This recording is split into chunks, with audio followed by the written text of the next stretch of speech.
Shalom, shalom. Vamos estudar aqui um versículo somente, a explicação dos nossos sábios do que significa no capítulo 19, versículo 16 do livro Vaikra, no terceiro livro do Pentateuco, em Parashat Kedoshim. Não ande como fofoqueiro entre seu povo. Qual o problema da fofoca? O que os sábios têm a dizer sobre a fofoca? Lashon-hará, maledicência. Não fique parado diante do sangue do seu próximo. Eu sou Hashem. O que significa eu sou Hashem? Por que está sobreposto esse versículo? Dentro do próprio versículo tem duas proibições: não andar fofoqueiro e não ficar parado diante do sangue do próximo. Será que tem alguma conexão entre essas duas proibições? Ou será que por acaso foram organizados desse jeito? E qual motivo tem a assinatura final Eu sou Hashem? Então vamos começar o estudo. Primeira explicação de Rashi. Não ande como fofoqueiro. Eu explico assim: todos aqueles que espalham brigas e contam lashon-hará, maledicência, costumam ir às casas dos seus companheiros para investigar o que podem ver de ruim. Ou seja, fazem uma visitação, dão uma volta, dali eles vão ver um monte de coisas, vão olhar toda a parte negativa, porque existe uma má inclinação muito forte quanto a lashon-hará, quanto a fofoca. Porque a pessoa vem para contar algo para o outro, ela se sente a dona da informação. Ela é o próprio noticiário, então todo mundo quer ali a presença e chamam ela só para ela falar o que aconteceu com esse, com aquele, tudo que ela descobriu, todos os podres que ela descobriu, sabe, que contaram para ela, ou mesmo que ela forçou outros a contarem para ela, para que ela tenha esse poder da informação. Isso, hoje em dia, a gente vê que o que dá muito dinheiro são os meios de comunicação, certo? Todo tipo de notícias e coisas que aconteceram terríveis e o que aconteceu com aquele famoso, essa celebridade que traiu, que comeu alguma coisa esquisita, ou sabe-se lá mais o quê. Coisas que são inverdades, são verdades, não dá para saber, não dá para confirmar, mas, sem dúvidas, isso vem de muitas revistas, isso dá capas de revistas e vende bastante, jornal, ou mesmo todo tipo de programas também, sob assinatura e daí por diante. Ou seja, a fofoca é algo que chama muito o público. Então, antigamente, como não existiam os meios de eletricidade e comunicação, a coisa acontecia de pessoa para pessoa. Então, ia na casa dos outros, dos seus companheiros, para investigar o que podem ver de ruim, ou o que podem ouvir de ruim, para depois contar no mercado. O que significa no mercado?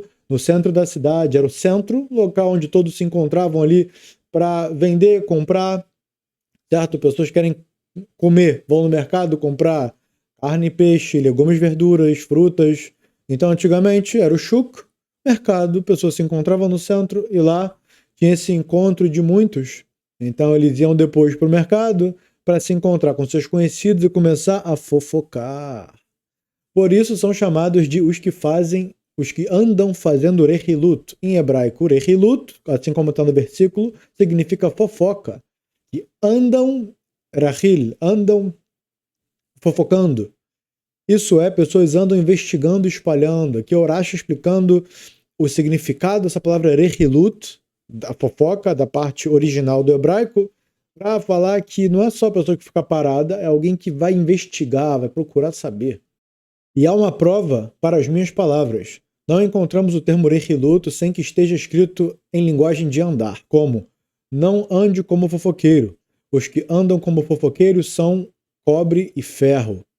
Isso daí já está trazendo Jadir Miyahu a prova de como ele entendeu essa origem da palavra fofoca ligado com caminhar, andar, investigar. Já em outras expressões de lashon-hará, de maledicência, não aparece a linguagem de andar, como aquele que difama seu próximo em segredo. Aí, aqui o Rashi trouxe de Salmos, os Terrilim.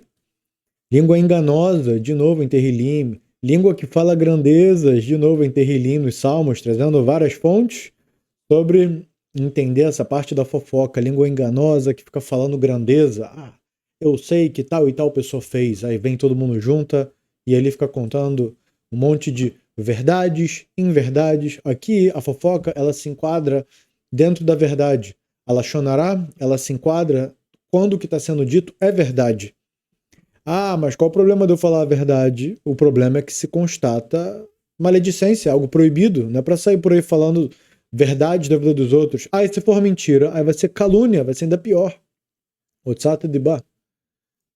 Assim também está escrito: ele caluniou o servo, isto é, agiu com engano para falar mal de mim e também não caluniou com sua língua. Do mesmo modo, Rohel é o comerciante que circula e procura todo tipo de mercadoria. Então, aqui, Rashtrasimado, o significado Rohel é o ambulante e também vendedor de perfumes e enfeites que vendia produtos usados para embelezamento. Por andar sempre pelas cidades é chamado Rohel, no sentido de alguém que vai circulando. A expressão aramaica não coma pedaços de acusação é semelhante ao que está escrito: e comeram as acusações dos judeus. E também ao que disseram os sábios: ele comeu a acusação contra ele na casa do rei.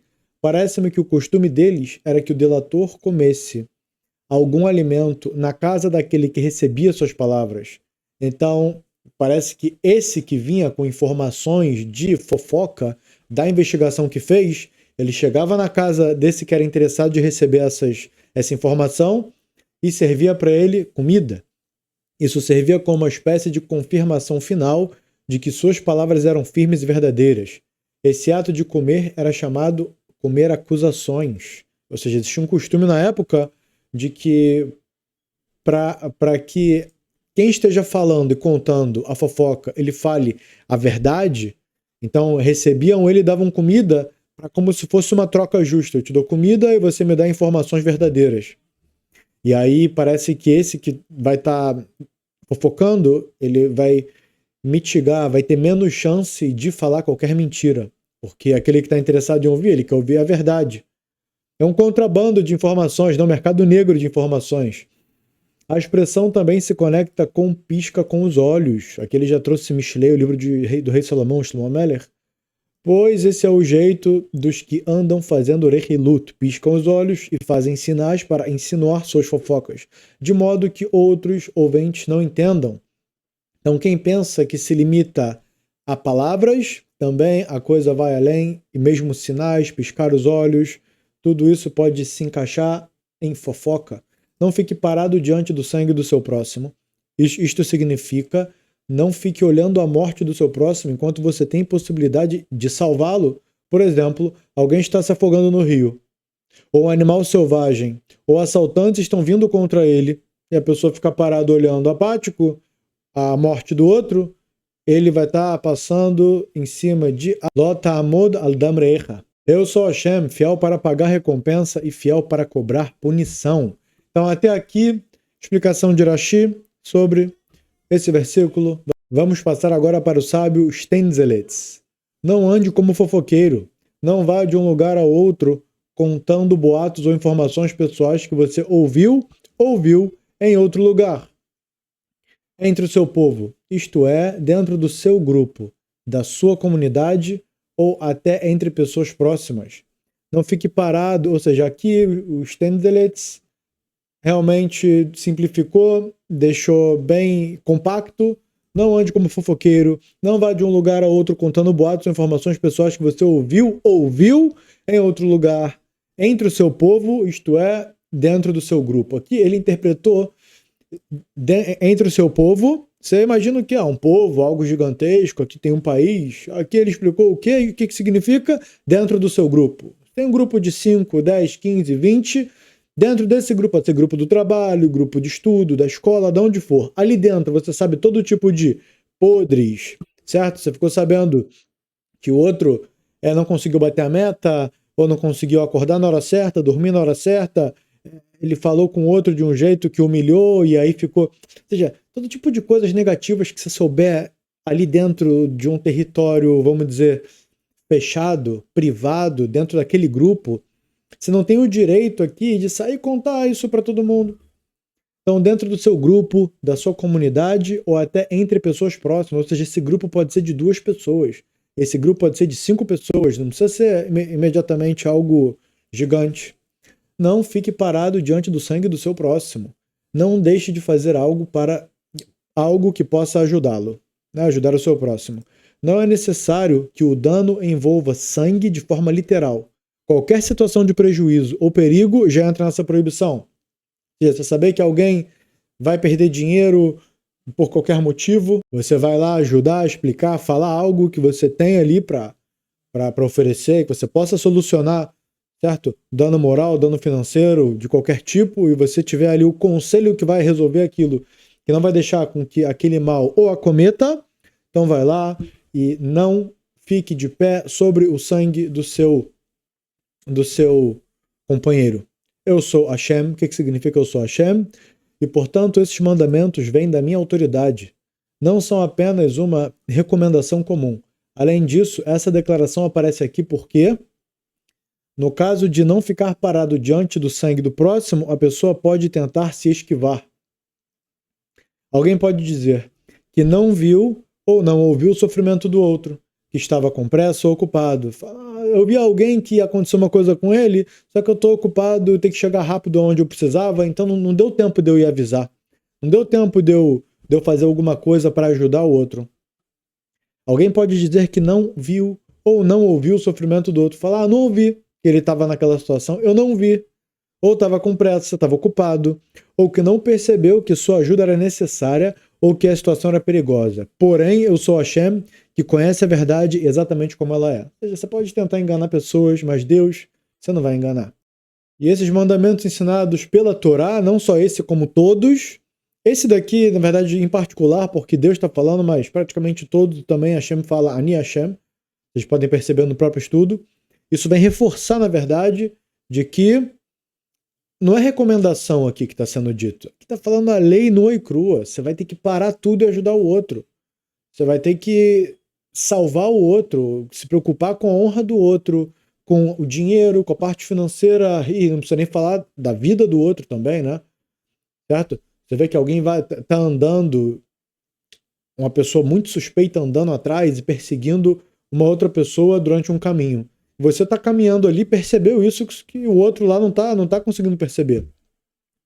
Então você ali vai esperar o quê? Vai fingir que não viu e vai embora?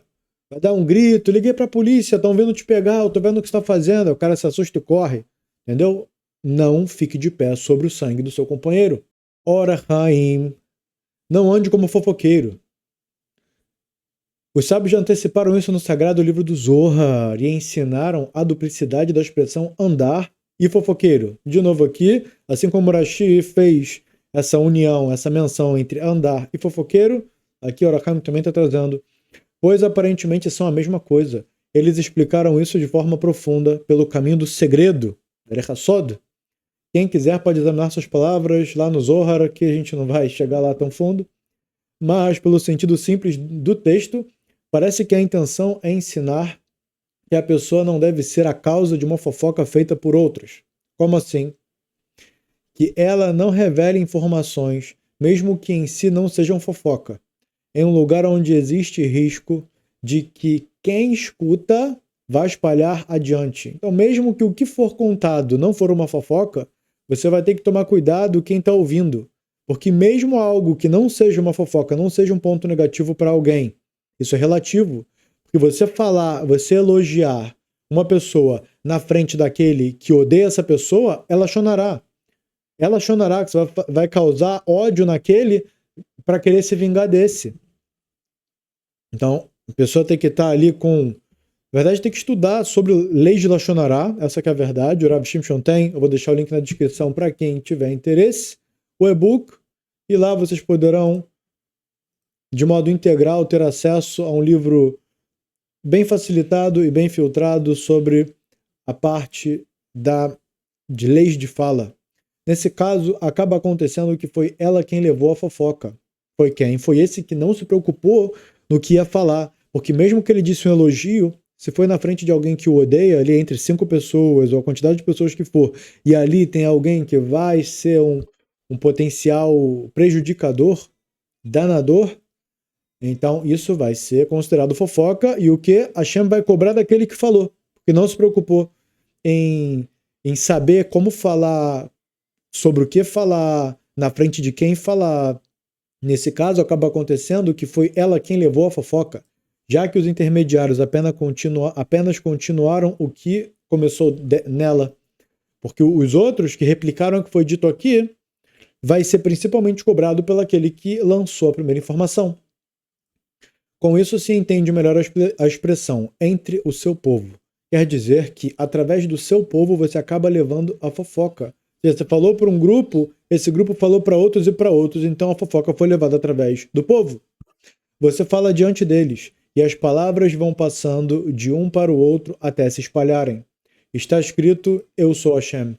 Ou seja, eu examino as palavras e sei de quem eles saíram primeiro, e cobro por isso. O primeiro que abriu a boca e falou sem pensar, vai ser cobrado por isso, pela fofoca. Outra intenção do versículo, que a pessoa não apoie nem fortaleça aqueles que falam Lashon Hará. Ou seja, no que a gente viu antes, que aquele que vem falar a fofoca é recebido e dá para ele alimento e fazem para ele honra, né? A pessoa tá chegando, aí o grupo já fala: "Oh, olha quem tá chegando, é o fofoqueiro". É aquele, não vão chamar ele assim, vão falar: "É aquele que sabe de tudo, é o inteligente aí, ó. É o sabichão, é o investigador, sabe de tudo". A pessoa já chega ali com toda com a pompa, fala: "É agora que eu vou abrir minha boca, eu vou contar tudo". Ai, Deus nos livre. Deus nos livre. Outra intenção do versículo, que a pessoa não apoie nem fortaleça aqueles que falam Lashon Hará, receptação. Está recebendo aí e dando honra e dando dinheiro para ladrão de informação, para investigador, para fofoqueiro, aqui vai ter até punição de receptação de fofoca. Sim, a Torá é rígida. A verdade é que a Torá não é rígida, a Torá só é verdadeira. Pois assim ela acaba sendo a causa de que a fofoca se espalhe. A Torá considera como se ela mesma tivesse levado a fofoca, por ter sido motivo disso. Então, assim como aquele, pela Torá, aquele que paga, que compra objeto roubado, sabendo que aquele objeto é roubado, é como se esse que está comprando objeto roubado, ele mesmo é o ladrão. Então aqui se aplicou igualzinho na lei de Lashon Hará. Aquele que está recebendo a fofoca, está dando honraria, comida, presentes para aquele que está vindo contar, então ele vai ser o quê? Considerado como o próprio fofoqueiro. Não fique parado sobre o sangue do seu companheiro. Junto com a proibição da fofoca, a Torá acrescenta uma condição: não ficar parado diante do sangue do próximo.